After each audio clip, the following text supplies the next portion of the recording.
Welcome to Get Real, How to Live a More Authentic Life, with psychologist and author of over 75 books, Dr. Barry Weinhold.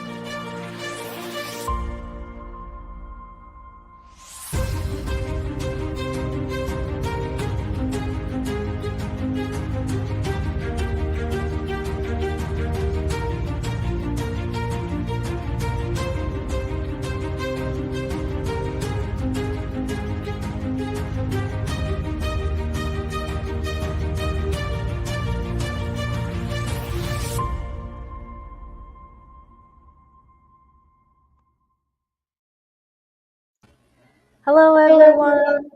Welcome back to Get Real, How to Live a More Authentic Life with Dr. Barry Weinhold. My name is Ashley Ross. Dr. Weinhold, how are you today? I'm doing great. Wonderful. It's so great to hear. It looks, once again, sunny where you are, so that sounds lovely. Yeah. We get about 330 days of sunshine every year. That does sound lovely. That's the good part of living in a high desert. That's true. And it's nice that you have the variety that the mountains offer as well, a little bit of change. Yeah, we get all four seasons very nicely, except spring is a rough one because there actually is no such thing as spring here. It's called late winter. You have days that feel like spring for a couple of days and then winter's back. That it can happen all the way into May. Yep, that sounds familiar. I get that. We get that here as well. Yeah, it's usually a lot of melting, and then it'll freeze again and melt, and some gray skies, and once in a while some rain to clean things up again. So, but at least it's a sign of good things to come. We always know. It's a hopeful sign because if you get 2 or 3 days of warm temps, you start to feel like, oh, winter's over. Oh yeah. I know that we usually end up outside. You could see lots of people will be out in their shorts and t-shirts already, even though it's still maybe in the 40s, but we just get too stir crazy. Well, I should be used to it. I lived in Minnesota for 5 years. Yep. and the local expression about knowing when it was spring was when the snow started turning green. Yep. And there's something true about that because the grass would grow up through the snow. Yep. Very true. I always love to watch. Oftentimes, I think it's the daffodils will poke through and spring through some of the snow once in a while. They're pretty hardy, so it's always a nice sign that the summer is on its way. We're getting close. So, well, I had an interesting experience yesterday. I was at a memorial service.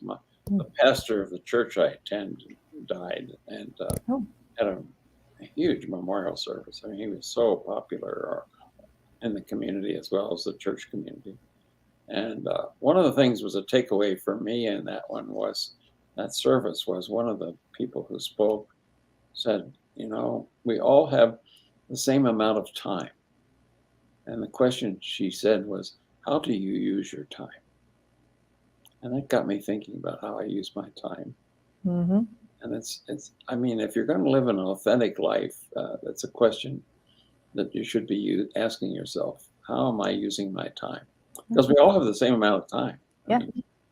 It's the most valuable resource that you're given, no matter what, money is something that comes and goes, but time is not a thing that you can add or subtract. Right, yeah.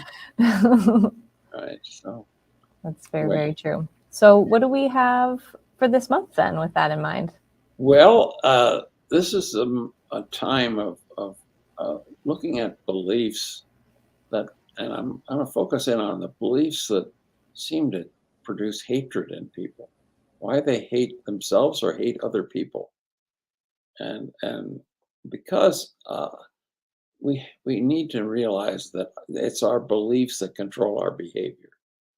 And so if we want to change our behavior, we've got to find out what the belief is. And usually the beliefs are unconscious.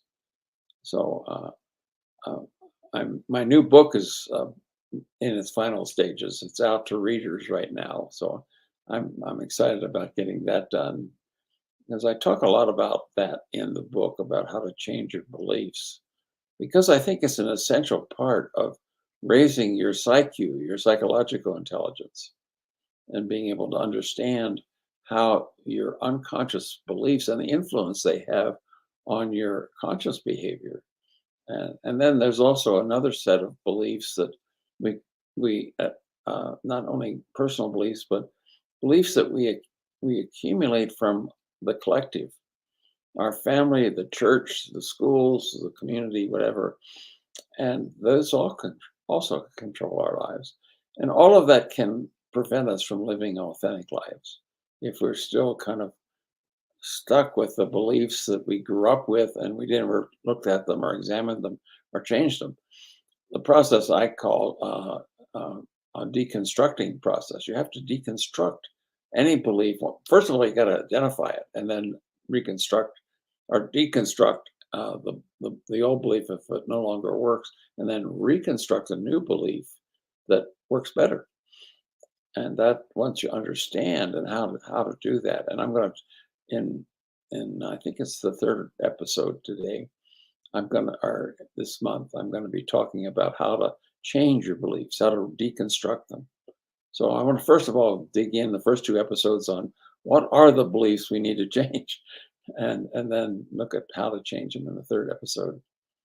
So that's sort of what we have in front of us this month. It's a lot about Wonderful. beliefs of unconscious beliefs and how they influence our lives and in ways that we don't even understand. I'm looking forward to it. And the way to raise your psychological intelligence is to begin to identify those beliefs, how they're affecting your life, and decide whether that's the way you want to go forward or do you want to change them. So, anyway, my new book is the title is What is Your PsyQ, Your Psychological Intelligence? And the subtitle is Increasing Your Psychological Intelligence Through Self Therapy. So basically, I'm sharing everything in that book that I've ever used with clients that worked. So it's a way of people who, for whatever reason, don't go to therapy, but they can read this book and get a lot about how to understand their own psychological makeup and increase their psychological intelligence. I So can really appreciate that because I know not even, well, for a long time, I didn't think I could afford going to therapy. And when I finally did start, I found that as a mom with a young child, it's very difficult to find a time that works for, a therapist and myself where, I'm not being a caretaker at the time. So that's definitely a valuable resource for people who don't have the opportunity to actually attend in-person therapy. well, I have what's become popular now is, since the pandemic is online therapy, and that's most of what I do. Is I work for BetterHelp, and I have clients from all over the world that I see just in front of me in my computer online, and it works really well. Yeah, that's definitely a nice alternative option that's kind of come about and gained a lot of popularity. It seems like so fast in the last 2 years that, it's gone from, not a lot of people even talking about it to now almost a standard that a lot of people utilize that tool now. Yeah, and it works as effectively as on in-person therapy for me. I mean, I thought at first it might be limited. Hmm.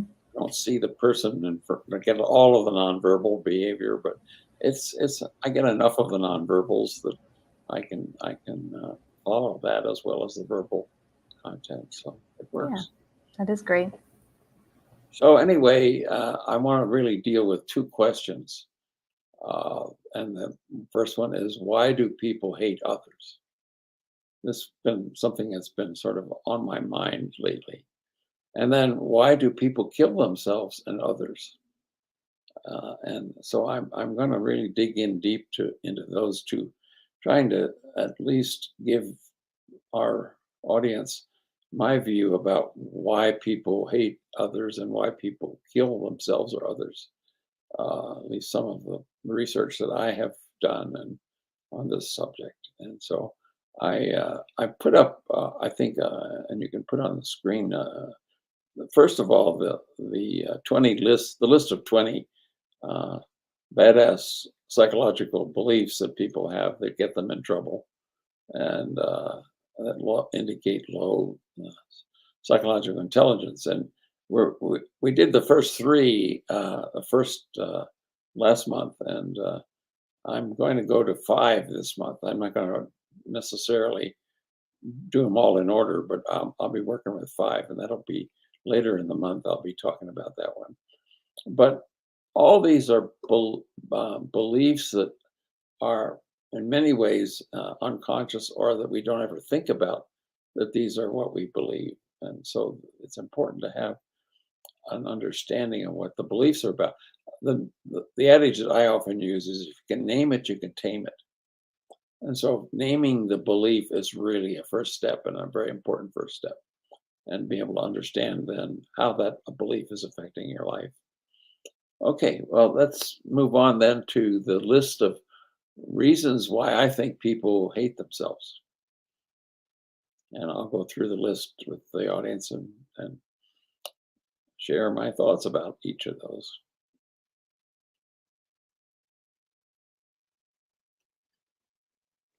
So, why do people hate themselves? Well, first of all, I believe they have a low psychological intelligence. They don't know about their own psychological processes. They don't know that their unconscious beliefs are what's driving their behavior, and they just keep doing what they're doing. And basically, what I typically tell people when I'm working with them is that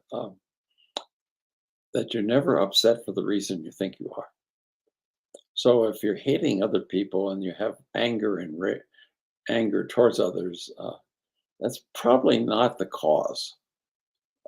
And frequently, the other people aren't the cause. And I'll talk about that later in this list, how we sometimes project those feelings onto others and put the object of our anger as outside of ourselves rather than inside. So once you begin to understand your psychological intelligence, you can begin to harness the power of these beliefs, and they are powerful. And the second one is that many people who hate themselves have had earlier learning experience where they were left with unresolved and angry or hurt feelings. And what happens is that when and in number four, the natural learning style of human beings is to basically repeat anything that was left unfinished, and so that two and four kind of go together. They have earlier learning experiences, but they don't understand that that's part of the fact that it's showing up again in their life in some way doesn't register, but that's what human beings do. When anything is unfinished, they keep repeating it until it's finished. We just like to have things finished. And then the third one, which is really an important one, is that a lot of these beliefs are then have a lot of shame attached to them.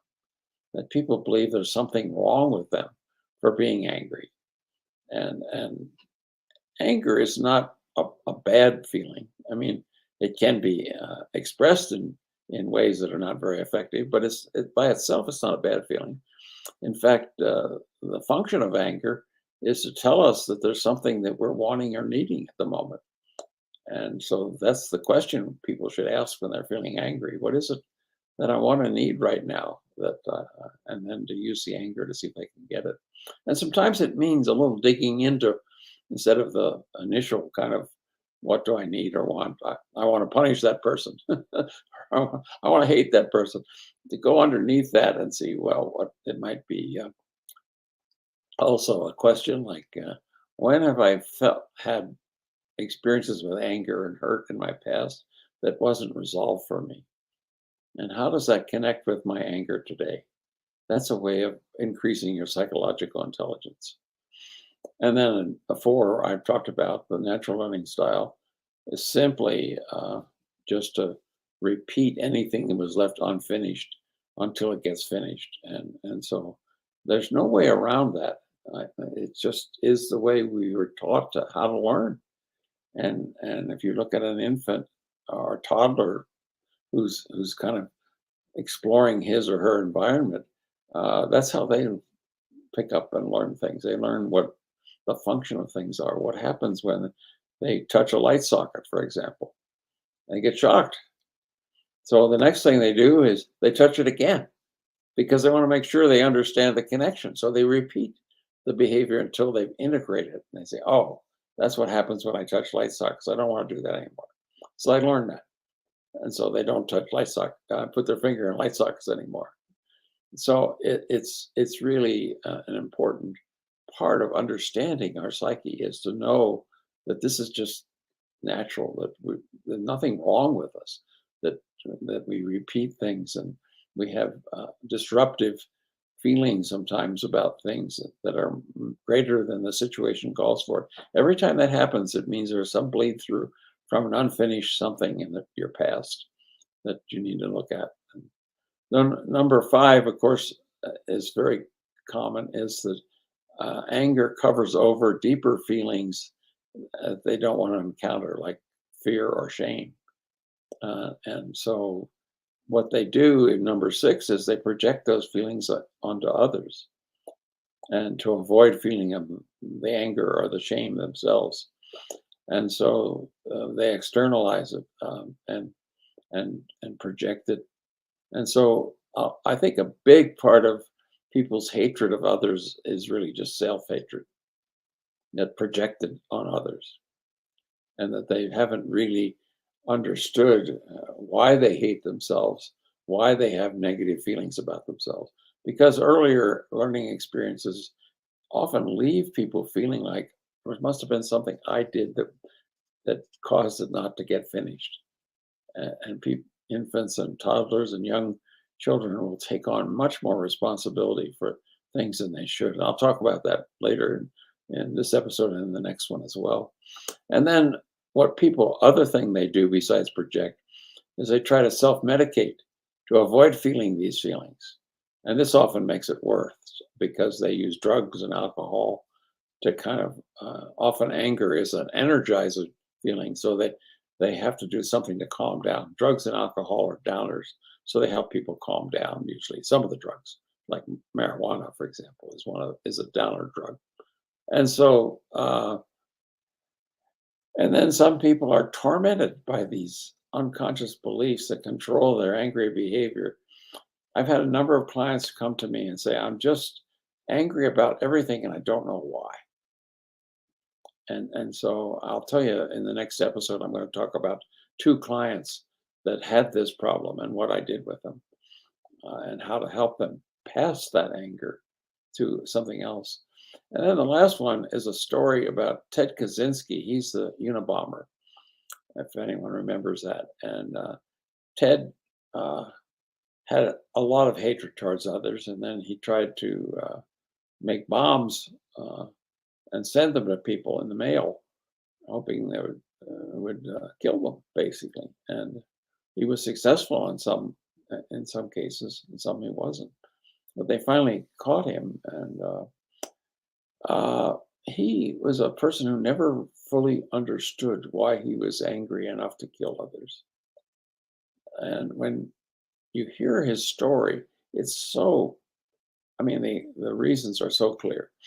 First of all, the story about Teddy's infancy comes from his mother, who said that when he was 2 months old, he had an outbreak of hives, and they sent him to the hospital for a week, and she couldn't even see him. They isolated him, and he came home a week later, and his mother said Teddy was a different baby after a week of separation. It was a bonding break, which is like death for a 2-month-old, to be separated from their bonded caregiver that basically, if we don't have that bonding at all, we don't live, we die. So it's an essential kind of need. And so Teddy never recovered from that. And then when he was in high school, he was a genius. He had an IQ of 170. He graduated from Harvard at 19 and taught at Cal Berkeley um, when he was about 22, or actually 1920. He would have been 20-year-old when he was teaching at Berkeley, and a brilliant guy. But in high school, he was such a nerd that he got picked on. He got bullied a lot, mostly by the jocks who didn't like nerds. And so he had those two incidents, and of course the one in high school was a repeated one every day, where he would get some kind of bullying, either physical or verbal bullying, and he never recovered from this, and ended up taking. Actually, he never even. He had a lot of hatred toward his parents, and I always tell my clients that either you can hate your parents for what happened, or you can grow up. Well, Teddy never grew up. He just kept hating his parents, and then turning that on, that hatred toward his parents, projecting it on others, and sending them bombs. So it's really important to understand that when you're feeling anger or hatred towards somebody or something, some cause, to look at what is behind that. What kind of past experiences did you have in having ending up feeling angry or hateful or hurt, or maybe even told not to be angry, and you repressed it? But there's got to be something in your past that connects it with your present behavior. And then to understand that anger is just a natural feeling that we have, but it also then has this extra baggage attached to it from the past, the unfinished business from the past. So it gets sometimes overwhelming. And I can understand why people would want to self-medicate or project it on others, because if they don't understand how to handle it, it torments them, and they don't know what to do about it. So I have a lot of clients who come to me with anger issues, and they don't know what to do about it. And finally, fortunately, they seek therapy, but most people don't. Anyway, that's mostly what I wanted to say in the first episode today, is about what happens that causes people to hate others. And I guess if I had to sum it up, it's self-hatred projected. It does sound like a lot of the things that you went through are good, reflectors. I know that I have a short fuse myself, and so I always wonder like what would be a good tool.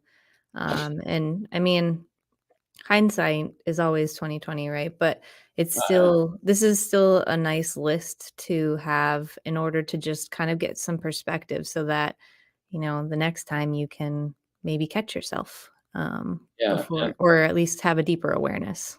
and I think the important message I want to impart is that there's nothing wrong with you to be angry or Hmm. hate other people. That doesn't mean that you're a bad person or anything. It just simply has to do with unfinished business in your life that you haven't really completed. And so the more you can focus on what is unfinished about why I'm having these strong hateful feelings towards other people, that the better off you'll be in terms of really resolving them. And then I'll talk about, uh, and I think it's the third episode this month. I want to talk about how to change those beliefs that control the behavior, because that's where you have to really do the major work, is changing the beliefs. So Wonderful. that's what I wanted to talk about this episode. And What do we have next week? well, I want to focus in on shame, because of all the beliefs, shame-based beliefs are the most damaging and the destructive to people in people's lives. And so I think focusing on that might be a good way to see that as a major cause of self-hatred. Because Wonderful. basically, when you're feeling shame, you're feeling like there's something wrong with you. And I'm trying to tell people there's nothing wrong with me. And that's what I do when I first meet my new clients, is I look them in the eye and say, there's nothing wrong with you. And I'm not here to fix you, but I can help you make better decisions and help you understand your psychological makeup better so that you can make those better decisions. My goal with all my clients is to work myself out of a job, to give them the tools that they need so that they can go ahead and do what they need to do to basically live more happier and more productive lives. Wonderful. Well, I think that's a great way to end it this week, and I look forward to seeing you next week. All right. Well, good to see you again this week, and see you next week. Thank you so much. Bye. Goodbye, Dr. Weinhold. Bye-bye.